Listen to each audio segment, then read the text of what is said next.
out. Is there anything I do on my end? No, you're good. Okay. Perfect. All right. Well, welcome everybody. We know we're going to get started here at 4 o'clock, but I want to just say, hey, happy Friday. You've made it through the week. Welcome to our first Cup Filler Friday. And we have with us today Miss Dee Ann Goertzen. And, okay, Deb Jenkins says, howdy, ladies. Hi. Hi, Mom. So basically what started this was just a wanting to feature a woman I admire and the ways that she is a cup filler for others, and also how she cares for herself in order to do that good work.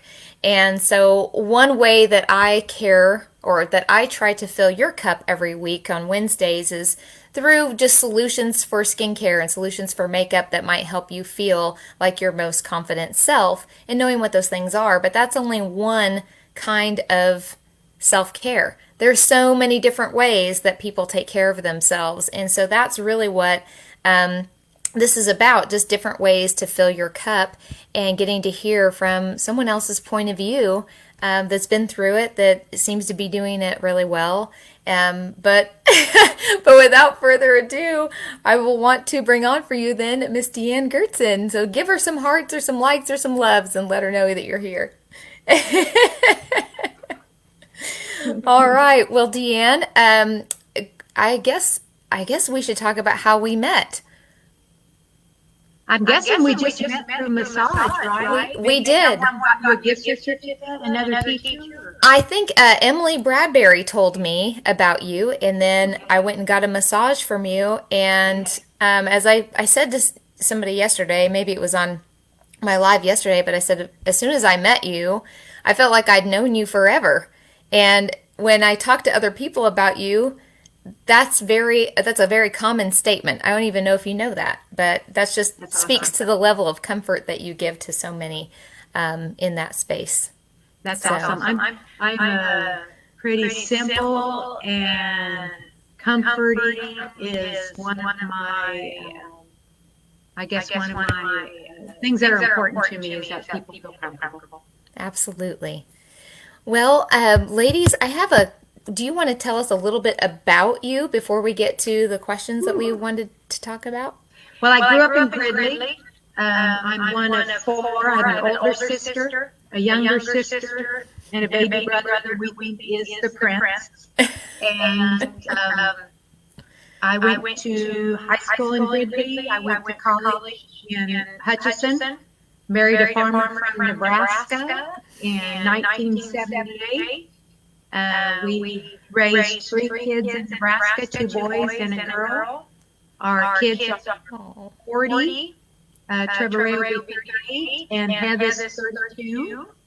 We have 8 grandbabies, 4 boys, 4 girls. The youngest are 5 up to 14-year-old. We quit farming in 2001 and moved back to Gridley. So we've been here in Gridley since 2001.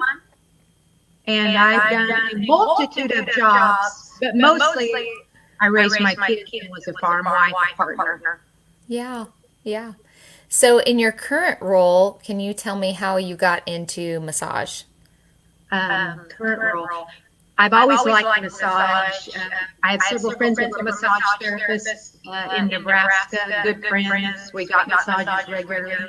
We were on a vacation in Sedona, and I got a chair massage from a gentleman that was my age.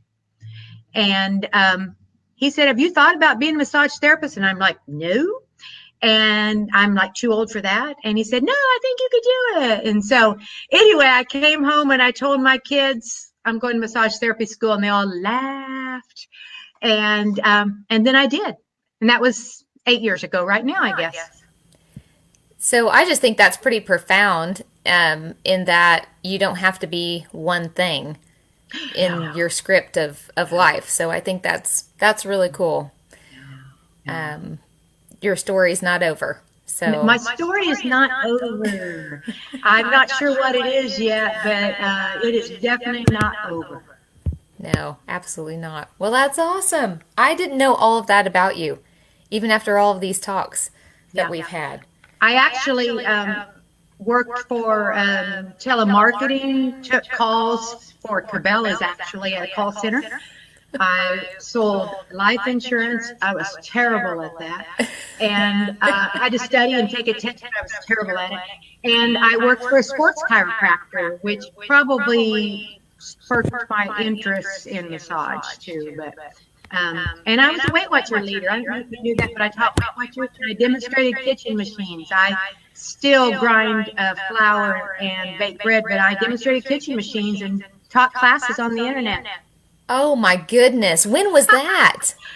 From, let's see, I'm seeing when Head was born. I think 99. Started in 99 doing that. And I just quit when I started with massage, so 8 years ago. Wow. My goodness. Again, I had no idea all of these things that you've done. So that is so cool. Well, you learn a lot from everything. Yes. And take it with you. Take it with me. Well, so of all of these things that you have been doing or have done, what, kind of getting into our first question here, what are you passionate about doing in your life when it comes to filling someone else's cup? I think filling your cup is serving others. So whether it is teaching them how to bake bread or helping them with their diet or exercise or Bible study or massage or just reaching out to someone. I took flowers to a lady yesterday that was widowed about 6 months ago unexpectedly, and she grew up in Gridley, but hasn't been here in 60 years. Anyway, they get the house done and he ups and dies. And so I have felt so sad for her because her kids don't live here, and it's just been a real emotional time for her. Anyway, I took her some flowers, and every time I come, she cries. And I said, Patty, how long has it been since you've been touched or hugged? And she cried again, and I just put my face up against hers. And I said, it's okay. So I think reaching out and feeling a need is fulfilling to me. So that's how I fill my cup. I went to bed last night, and you probably read this somewhere, but I counted up. I saw 15 people yesterday. Oh my gosh, I haven't seen 15 people since mid-March in one day, where I social distanced, but I had a conversation, and I touched base, and we connected, and I went to bed so happy last night going through all my conversations. I saw 15 people. Yeah, I think I don't know. Last night we went down into the basement with our neighbor. I told you earlier we were in a tornado warning here, and we hadn't been, near her inside the 6-foot parameter. We still maintained that even coming in and going into the basement, but just being in the same space was something we really hadn't done. We'd seen her from the porch. We'd seen her from the backyard, but being in the same area or room together, it's such a different experience than anything that you can have. Isolation has been extremely hard for a lot of people, and I didn't realize how much you miss touch. Yeah. Just someone's hand on your shoulder, or patting your hand, or I didn't realize how much I missed it and other people miss it. That's the one thing. And I'm thing. still not touching. Yeah, no, but that's the one thing she told us. I'm a hugger. Wasn't always a hugger, but she's a hugger too, and it's like just you miss being able to hug somebody. Yeah. Thank you for sharing that. So I feel like you said and heard that you said that you really do your part by filling your own cup first, and then making sure then you can really be ready to serve others when you see a need. I feel like unless you are happy in your own skin, you can't. Have you ever seen the saying, people that are angry or lash out really aren't lashing out at you. It's how they see themselves. Hurt And people, hurt people. yes, hurt people hurt people. And I'm seeing that more and more as I get older and in the life that we have. And so when I have people in my life that are like that, I'm thinking, I'm so sorry that you hurt like that. But mostly, I mean, people do get hurt by other people and horrible things happen, but I think it's how you feel about yourself. And I am a person of gratitude, so I know how fortunate and blessed I am to have health and my husband of 42 years and my 3 kids and their spouses and 8 grandbabies and siblings that I love and a home. I know that. I know that. So I think gratitude and loving being okay with who you are Absolutely. helps you serve. Absolutely. Well said. Well said. So, can you remember a time? I'm going to flip this around on you because I know that it's something that everybody struggles with at one point or another. Nobody does taking care of themselves perfectly at all times. So, can you remember a time where you struggled with self care and what that looked like and how you found your way back? Well, it's ugly. You feel so sorry for yourself. I think that's one of when you are so unhappy with yourself, it is hard to be kind to anybody else. And so when my kids were little, that was a hard time. I felt so sorry for myself. I thought, Fred had this great life. He was a farmer. He could go to work, go outside, come in when he wanted. The meals were made, the laundry was done, the lawn was mowed. I was raising those kids, buying groceries. And he pretty much said, Dee Ann, we all have our role to play. This is yours right now. It won't always be this, but when you do your role well, it helps me do my role well. We're going to be partners for a long time. If let's try and work through this. So when my kids were little, it was really hard. I also struggled with my weight so badly, and being overweight really it's hard. It makes me not love myself so much. And when I'm overweight, then my self-discipline is less. When it's less with my eating, it's less with so many areas in my life. So that was a hard time. So I've always struggled with that.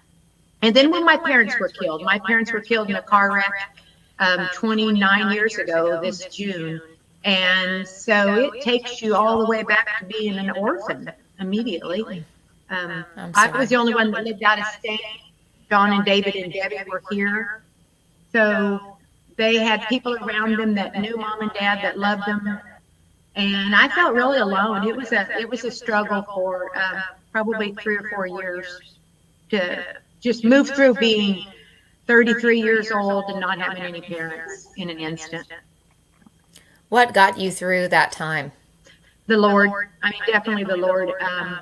I am a walker. I've walked since I was about 14 every day. So I would walk, and every morning when I'd walk, I would pray, show me you love me, Lord. Show me you love me. And it might be a bird, it might be a turkey, it might be a deer, it might be the sun, it might be a song, it might be a neighbor. But he showed me where he was. And so I am a walker and a prayer. I walk every morning about 3 miles, and I have a prayer routine. And so I kind of know when I hit a certain house that I'm supposed to be at this or that. So that's what I do. I'm a prayer walker. Do you feel like that habit was the start of your gratitude habit? Probably, because the majority of, maybe all of my prayer is for others.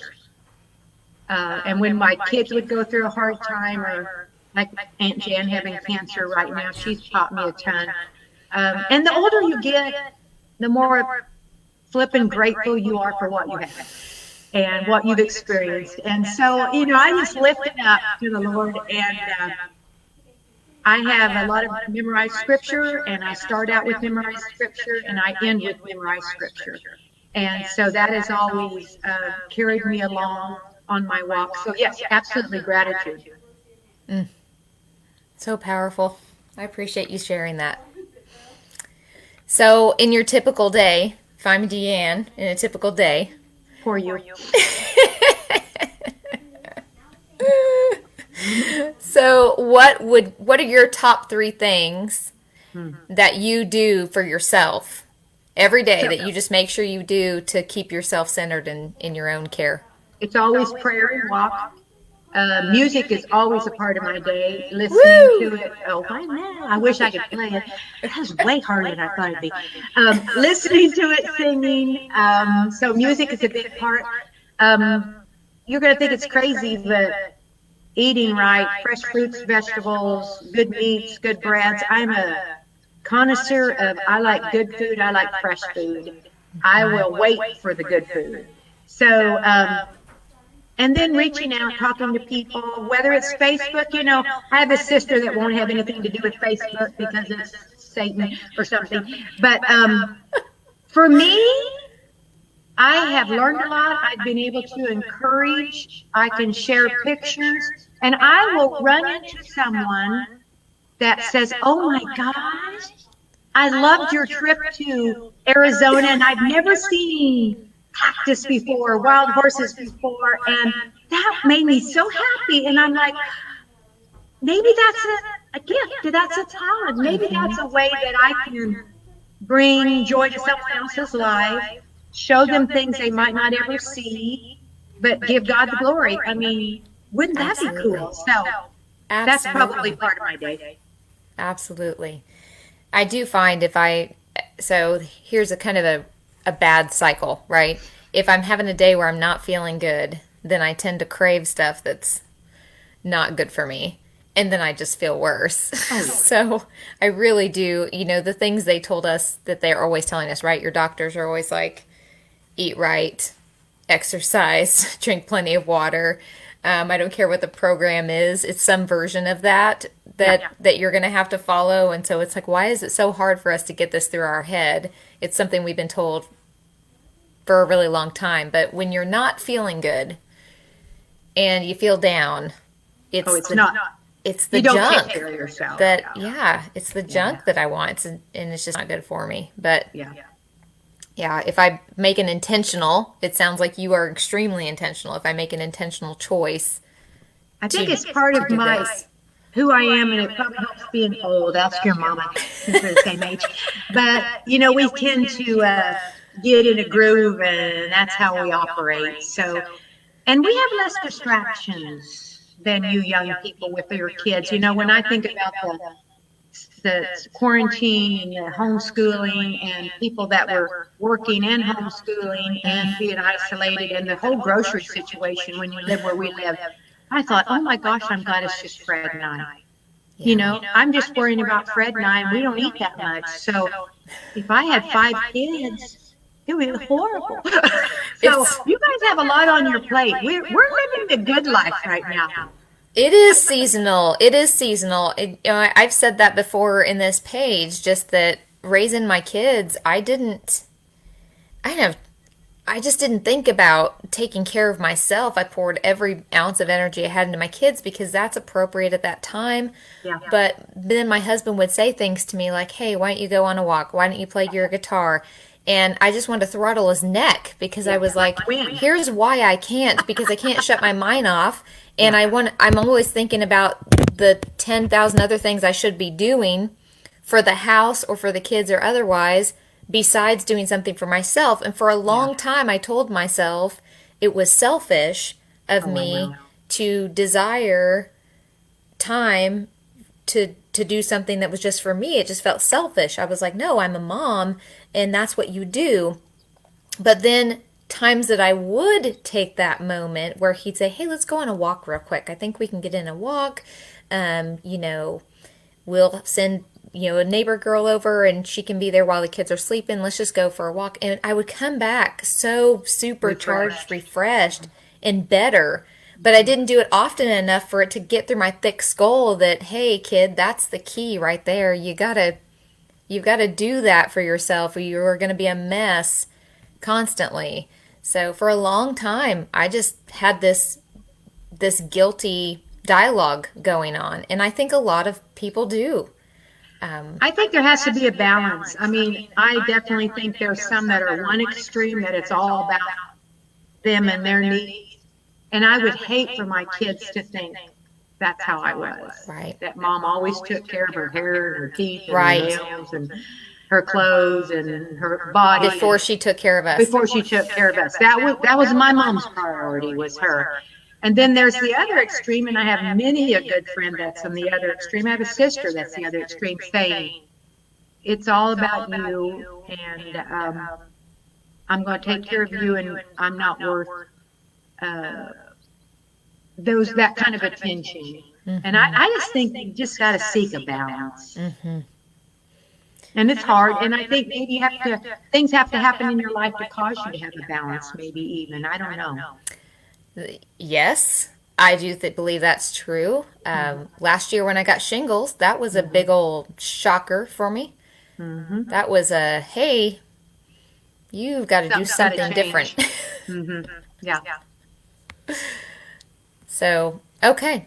Thank you. So, when you think of a woman who inspired you, Dee Ann, to take good care of yourself, or who's been a role model to you in that way, who was she? What did she show you? I don't know that I ever had role models, because I've always loved, like you, I've always had really good friends that were like 10 to a dozen years older than me. Always. Yes, me too. A good friend of mine just died. Her funeral was this morning, and she was 96. And I was thinking back to when she and I became good friends. I was a senior in high school. But my entire life, I have had people 10 to 15 years older than me. And I don't know that they were role models to take care of me. They were role models of love and compassion and acceptance and grace and encouragement. That's my role models, is that. And so I probably steer towards those things because of them, but my own health is because I just want to live life to its fullest, and you can't do that if you're unhealthy. And I realize there are a lot of things that are not something you did or didn't do. My sister-in-law with cancer was nothing that she did or didn't do. It was genetic. I don't happen to have that in my family, but I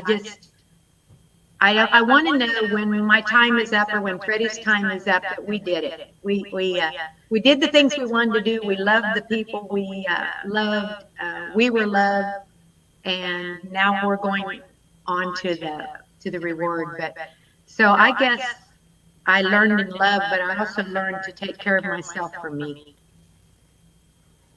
Because my mom died young. My mom was 54, and my grandma and my aunt, her mom and sister, always had weight problems. So that was always been in the back of my mind, is that possibly weight can make your life less or you're going to die sooner. So taking care of my weight has always been a priority. Absolutely. I think that the priorities seem to sift. I use that word a lot, but I really like the word I like that phrasing of sifting. The older that you get, the more you find out what really matters, and for sure. And you make room for those things.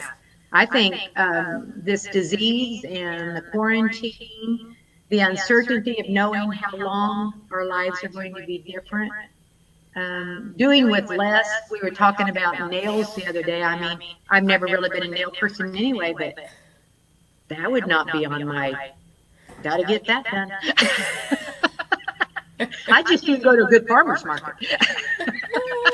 Aunt Jan and I went to a farmer's market in Iota last night, and the greens were like, woo! That's what thrills me. You got any rhubarb? Oh, you should see the cabbages were this big. Oh my goodness. I hope your mama is watching. I love your mom. Oh, I know she is. I know she is. She told me she had it on her calendar. I know she is. I so appreciate you sharing that, because it is more about, the little things. It is. It's, the little things kind of brings you back down to some perspective. What further thoughts do you have to share on just taking care of yourself and in this light? I know you as a teacher and as a mentor and a coach. probably have always taught and been taught, have a plan. I think having a plan is really excellent. I think we also have to be flexible. Aunt Jan's cancer has taught us to be flexible. I think you have to do your own research. You can't just take somebody's word for something. So that means you read, you sift again. There's always something good to come out of something. But you might have to figure out yourself whether it's true, where the source is coming from. I think, just like a bad email that says, hey, your credit card expired, you need to see where that came from. And we shouldn't just take somebody's word for something. The proof is in the pudding. They always say you gravitate towards people you want to be like. And we took a parenting class back in 97 or something, and they said, look for the winners in the parenting. Look for the winners. Now, the older I get, the more I realize you can treat them all the same, and almost everyone we know has a child that they are on their knees about. So we're all winners in the fact if we love our kids and try to train them up in the right way that they should go, but we cannot always be responsible for the choices they make. So we can look for the winners in every aspect in our life, but it's still up to us to do the work. So that means you have to have a plan, you have to have some boundaries, but you still have to be flexible. Oh, my husband's favorite thing is go with the flow, Dee Ann. I am not good at the flexible. That's because you're a perfectionist. It's not a good thing. I am not. It's not a good thing. No, my husband's definitely more of the go with flow. My mom posted, love you too, Dee Ann. Oh. So in wrapping this up, I would love for you to share, here's the deal. When I get a massage from you, Dee Ann, I called Emily after my last massage with you. And I said, what is great about Dee Ann is the massage is always incredible. And it is a way that you can care for yourself, ladies. It's such a healer in so many ways, mentally, physically. But that you pour so much more than just a massage into the woman on the table. And I don't know that you would say or claim your gift. I hope you do, because you certainly have one, Dee Ann. You have poured prayers over me. You have spoken words that I know were words that God wanted me to hear. And I just so appreciate you and thank you for that time and for your willingness to care for yourself, to serve for others. But besides just sapping up right here, Dee Ann is in Gridley. Your massage business is like at the behind your house in this wonderful little space. But you also have a passion for natural goods, natural healers. Can you tell more about that? I do, and as you were talking about sifting and gravitating, and that may be more.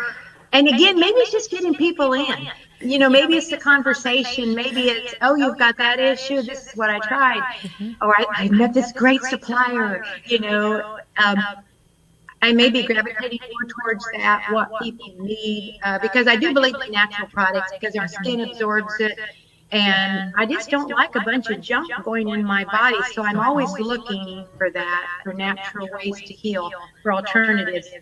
And I've been fortunate to be able to find them and to meet awesome people. So, I have goat's milk soap and wonderful shampoo bars and rinses and all the essential oils and lotions and lip glosses. So, I may be moving more away from the massage just because of the COVID right now. Yes. I just can't even imagine how. You can do a massage the way I want to do a massage and wear a face mask and then wear a mask and me wear a drape and then the sanitizing. So, and this was supposed to be our year of adventure, which is moving into next year. So yes. Anyway, I'm always looking for ways to make a difference, and I appreciate what you said about massage, because I went into it because I wanted the physical part of it, and I wanted to touch, and I wanted to learn, and I believe in massage. What I figured out about myself is that there are better massage therapists. What I really like is people. So I'm not sure where my life is headed, but it'll always be about people. It might not be about massage, but it will always be about people. My granddaughter that was here last week, she goes, "So you won't even give me one?" I'm like, "No, got the COVID." You know the corona. I just locked that door. I love my grandkids. They're so funny. But every other word was, "You know the corona, Grandma." Every time someone sneezes in our house, Reagan says, "Corona." And I'm like, no. Is that you, Rona? My 5-year-old granddaughter, let's see, she's 5 this way. Which way is that hair going there? I hugged her daddy from the side, and she says, "Grandma, I'm going to tell on you." And I said, "Well, does your mommy hug Luke and Will?" And she said, "Yes." And I said, "Well, Trevor is my little boy. I'm just hugging him like a mommy." And she goes, "He no live in your house." You better watch out, Grandma. She's got your number. He no live in your house. Well, I know I kept you too long, but no, thanks not at for visiting with me. It was way more natural than I was afraid it could be. No, thank you so much for being willing to share your heart. I know that this is an area where you were not necessarily comfortable. This was a little out of your comfort zone, and so especially the technology. Well, but you did it. You did it. Maybe I don't know. Maybe it's not. If your mom saw it, she can see it. But yes. You asked one passion. My passion is mommies. So I love mommies, and because I remember what it was like to feel alone and unloved and uncherished, and I love mommies. So that will never, ever, ever change the way I feel about women raising their kids. Not saying I don't love daddies, but I have a passion for mommies.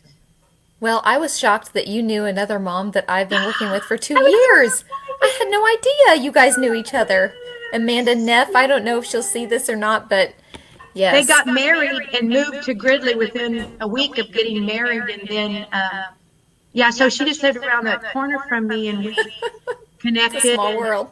And her mama died while they were here. It was the saddest thing, and we were the same age. And I was so tickled to connect with her last night. So Amanda, if you watch this, so good to hear from you.